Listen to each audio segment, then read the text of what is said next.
Apakah Anda percaya bahwa ada orang yang sudah dinyatakan meninggal ternyata bisa hidup kembali? Sebagian orang percaya, sebagian orang tidak percaya.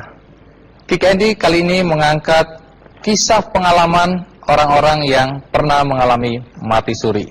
Salah satu di antaranya adalah Aslina dari Bengkalis, Riau. Terima kasih.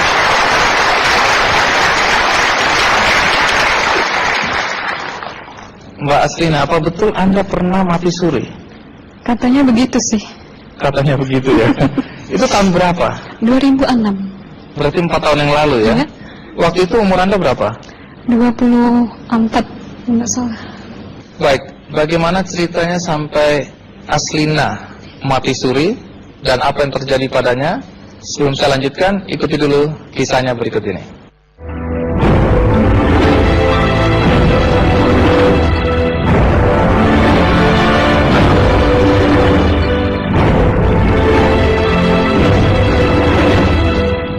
Pada tahun 2006 lalu, Aslina mengalami perjalanan spiritual yang sedikit mengguncang hidupnya hingga saat ini. Hal ini diawali saat wanita kelahiran Bengkalis ini menderita hipertiroid atau sakit gondok pada usia 20 tahun. Aslina harus menjalani pengobatan di Rumah Sakit Mahkota Medical Center, Malaka, Malaysia, ditemani sang paman Rustam Effendi. Saat mencapai kondisi kritis, Rustam Effendi harus menyaksikan bagaimana Aslina koma. Bahkan sempat dinyatakan sudah tidak bernyawa selama sekitar 1 jam.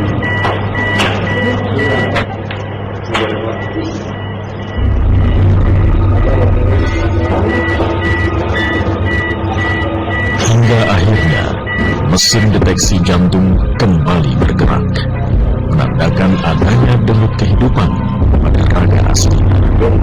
Dan pamannya pun bergegas memanggil bantuan untuk menyelamatkan Aslina.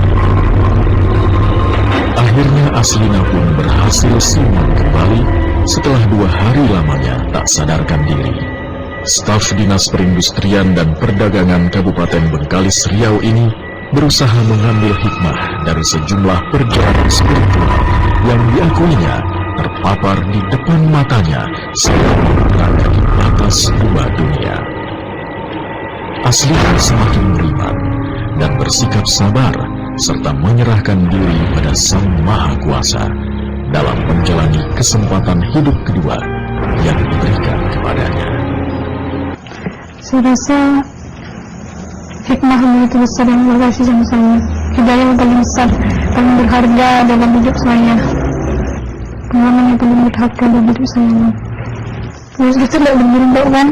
Sekarang berjilbab, alhamdulillah berjilbab. Terus banyak perubahan saya bang, banyak berubah total itu.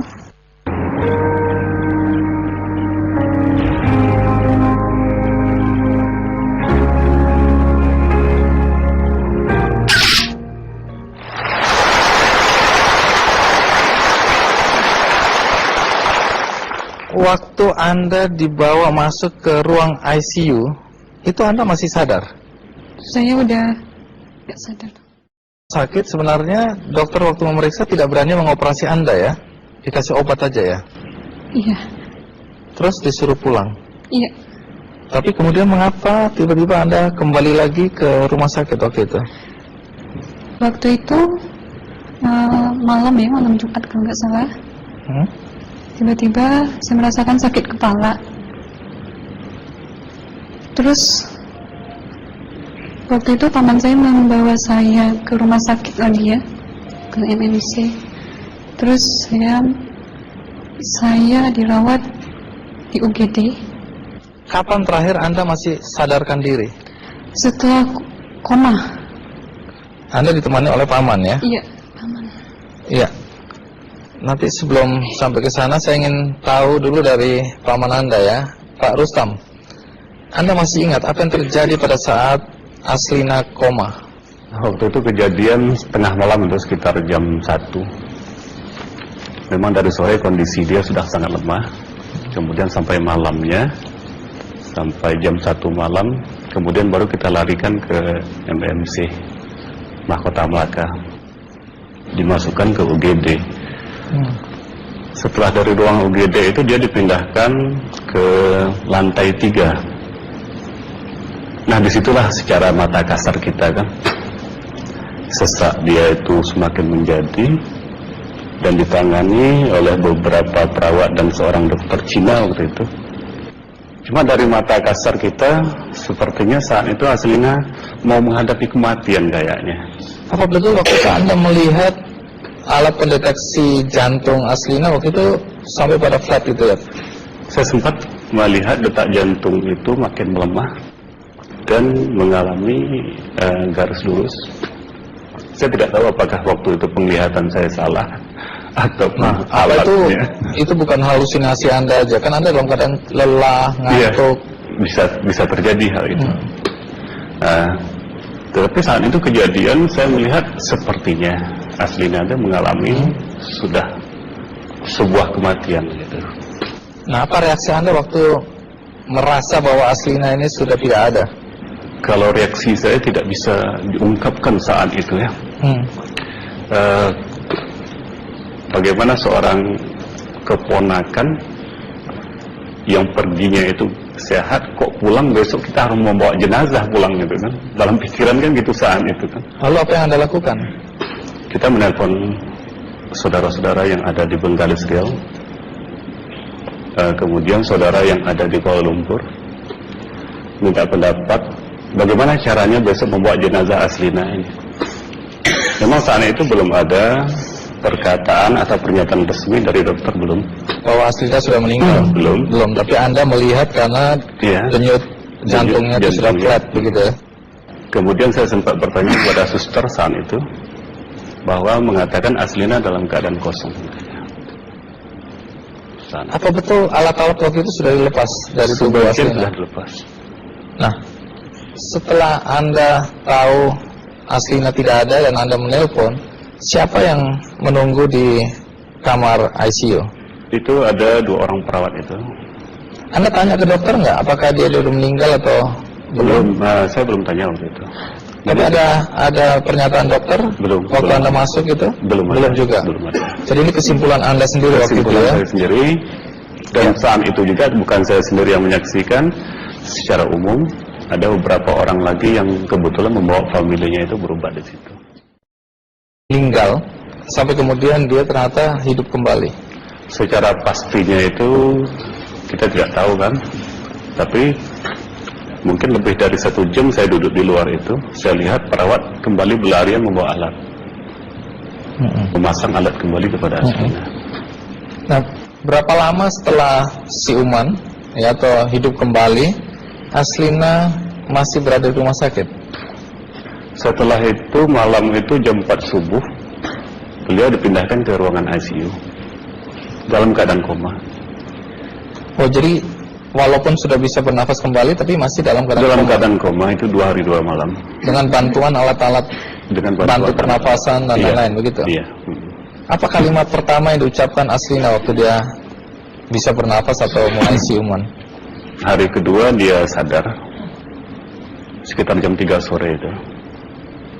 Dia di ruangan ICU, kemudian ada perawat memanggil saya. Saya masuk, lihat dia sudah sadar. Kalimat pertama diucapkan, "Pak pulang, Iin takut," katanya. Itu kalimat pertama. Kemudian menangis. Kemudian hari yang keempat di ruangan ICU, dia sudah bisa bicara lepas. Dia sudah sadar total. Kalimat pertama diucapkan hari keempat itu, "Pak," katanya, "mati itu sakit, Pak ya." Mati itu sakit? Iya. Iya.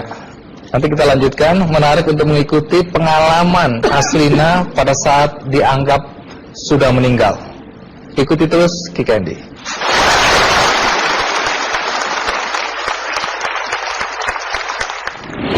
Rasa dada sesak, terus sakitnya tuh seperti ditusuk pedang, terus seperti kulit binatang dikuliti gitu. Hidup-hidup.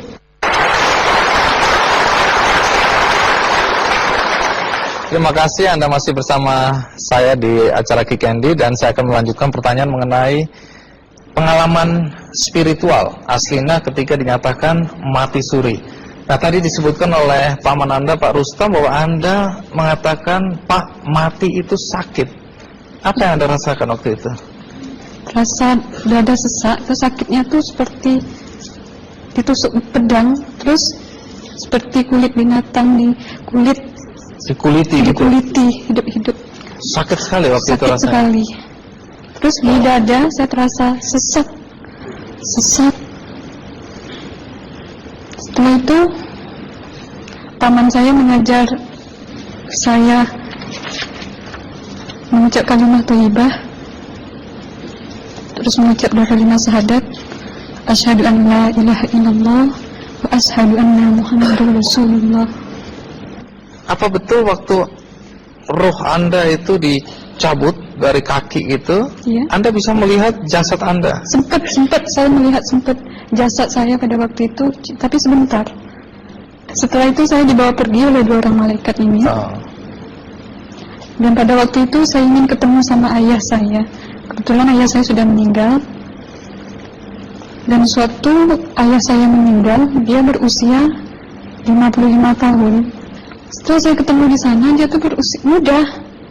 Kok muda? Berusia 17 sampai 20 saya perkira. Anda sempat ngobrol dengan ayah? Sempat. Apa yang Anda sampaikan? Waktu itu ayah nangis. Ayah saya bilang, kenapa kamu kesini nak?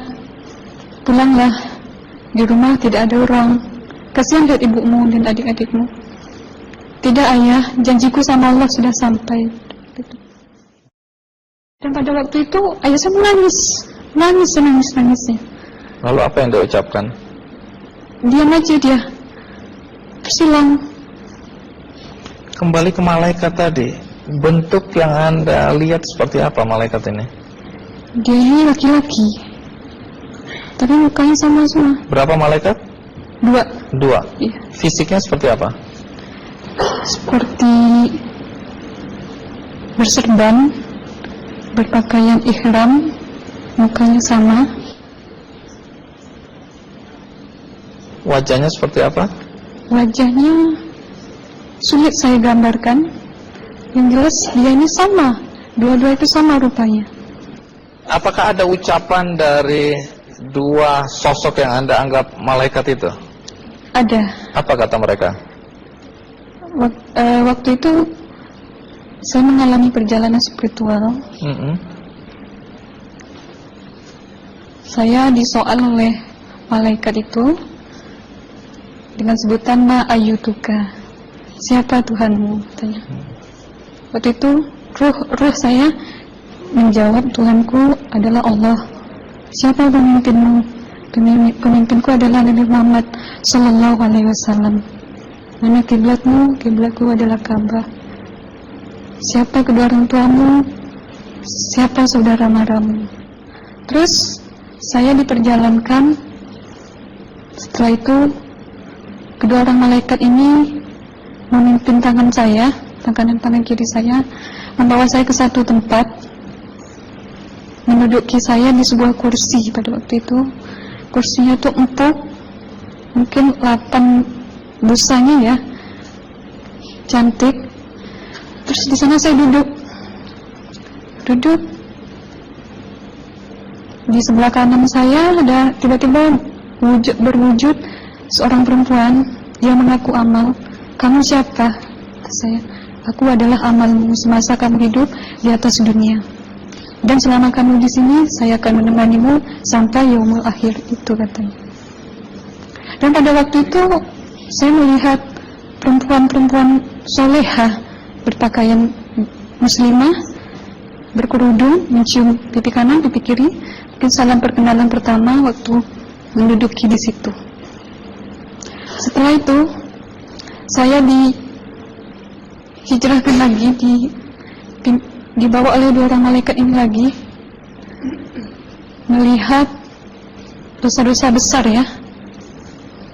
Di sana saya diperlihatkan ada seorang laki-laki memikul besi di bahunya. Saya perkirakan besi itu mungkin beratnya tuh berton kali ya, Berat sekali ya. berat sekali. Terus dia berjalan nggak sampai-sampai ke tujuannya, berlumuran darah nanah, baunya na'udzubillah min dzalik. Bajunya tuh sobek-sobek.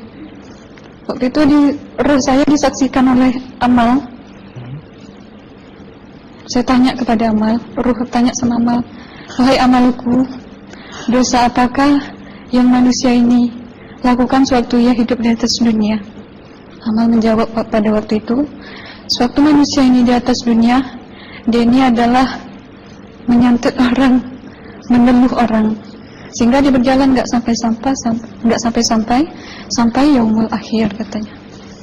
Yang kedua, saya melihat ada seorang laki-laki saling membunuh. Sebentar kayak gitu lagi. Waktu itu, sewaktu manusia ini hidup di atas dunia, dia adalah seorang pembunuh, hingga dia tidak mau bertanggung jawab terhadap orang yang dibunuhnya. Terus yang ketiga, saya melihat ada seorang laki-laki dihujam kemaluannya pakai besi panas, timah panas itu ya, hingga menembus. Waktu itu roh bilang sama Amal, wahai Amalku, dosa apakah yang manusia ini hidup di atas dunia? Amal waktu itu menjawab, sewaktu manusia ini hidup di atas dunia, manusia ini adalah seorang perzina. Setelah itu saya melihat ada seorang laki-laki disebati oleh rotan. Rotannya itu menyebati kulitnya tuh hingga lepas daging sama kulitnya. Itu Amal menjawab, sewaktu manusia ini hidup di atas dunia, dia ini tidak pernah sholat Islam, hingga waktu matinya pun dia tidak mengucap 2 kalimat syahadat. Dan pada waktu itu roh sama Amal sempat menghafiz Quran pada waktu itu dengan harapan supaya manusia yang Allah siksakan ini bisa terampuni dosanya. Jadi masih sempat waktu itu ya? Iya, roh sama Amal yang menghafiz Quran, bertahzim, bersalawat, baca ayat 1000 dinar, membaca Yasin. Tapi sayang, bahkan tambah banyak Allah tidak mengampuni dosa-dosa mereka, sayangnya. Setelah itu, akhirnya yang terakhir kali berzikir. Zikir saya pada waktu itu, subhanallah walhamdulillah wala ilaha illallah wallahu akbar la haula wala quwwata illa billahil aliyyil azim. Sekuat-kuatnya nada saya berteriak, tiba-tiba saya merasakan detik jantung ya. Waktu itu mungkin paman saya yang menyaksikan. Itu saya koma. Disitulah sebenarnya Anda kembali ke jasad ya? Iya, benar. Jadi banyak sekali Anda menyaksikan kejadian-kejadian di alam sana ya. Nah, menarik karena waktu kami menghubungin Mbak Aslina, pada dasarnya Mbak Aslina keberatan menceritakan kembali kisahnya. Tapi kalau toh akhirnya Anda mau sampai di sini dan Anda sudah bercerita, apa harapan Anda pada orang-orang yang mendengarkan kisah ini? Ya, harapan saya pertama, ya lebih banyak mumpung menyambut puasa ya, lebih banyak mendekat diri aja sama Allah, perbanyakkan amalan soleh, perbanyakkan zikir, perbanyakkan sholawat, baca Quran, dan sebagainya. Itu harapan Anda ya? Iya. Baik, terima kasih Mbak Aslina ya, sudah datang dari Bengkalis untuk menceritakan kisah ini.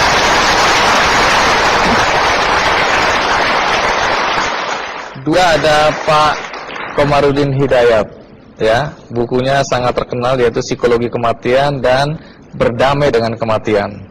Ini menarik karena di buku pertama itu secara jelas Pak Komarudin mengatakan bahwa dia mewawancarai orang-orang yang pernah mati suri.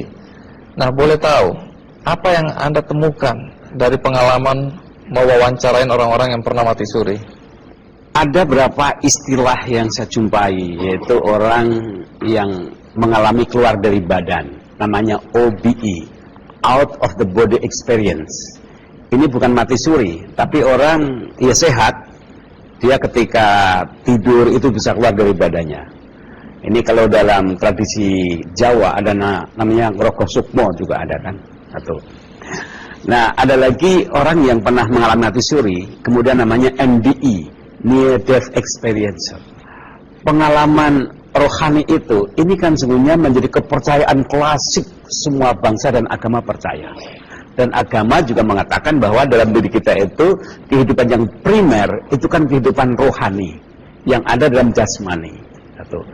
Nah, pengalaman mati suri ini sungguhnya hanya memperkuat saja keyakinan agama manapun juga.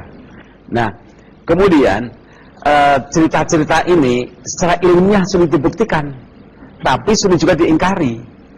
Nah, berapa hal yang orang pernah saya wawancarai. Satu, bahwa rohani ketika keluar dari badan, ini ibarat flash disk ya, atau rekaman. Maka kemudian ketika ruh di sana, itu akan kelihatan semua rekamannya. Rekaman atas amalnya, perbuatannya. Sebenarnya badan ini kan merekam kan. Kalau untuk membuktikan bahwa kita merekam, itu tidak usah sampai mati pun kita bisa membuktikan bahwa tubuh, lidah itu merekam semuanya. Nah, ketika rekamannya itu bagus, maka kemudian akan memberikan satu fasilitas yang nyaman, yang indah sekali. Seperti yang diceritakan mungkin saudari Aslina itu. Tapi sebaliknya, kalau rekamannya itu negatif, maka pengalaman rohaninya itu juga sengsara. Ibarat orang mimpi. Ketika mimpi sebelumnya itu indah hidupnya, maka mimpinya akan indah. Tapi kalau sebelumnya itu sengsara, maka mimpinya sengsara. Kira-kira sederhananya seperti itu. Tapi pesan moralnya dari sekian banyak yang saya wawancarai, itu satu gini. Bahwa orang umumnya itu berubah total karena dia yakin bahwa hidup ini ternyata tidak selesai dan kematian, bahwa nanti ada kelanjutannya. Jadi ada hukum sebab akibat. Maka sekian banyak orang yang merasa wawancarai, yang tadinya tidak bayar pajak jadi bayar pajak, ya kan? Dan orang-orang yang merasa menang perkara karena nipu orang, dia kemudian dia malu, dia bertobat, sehingga berusaha dia untuk selalu membuat rekaman kebaikan untuk hidupnya. Nah, ini bagi saya itu believe it or not, tapi ternyata sekian banyak orang yang saya wawancarai itu betul-betul berubah hidupnya. Luar biasa. Ya. Terima kasih Mas Kamarudin.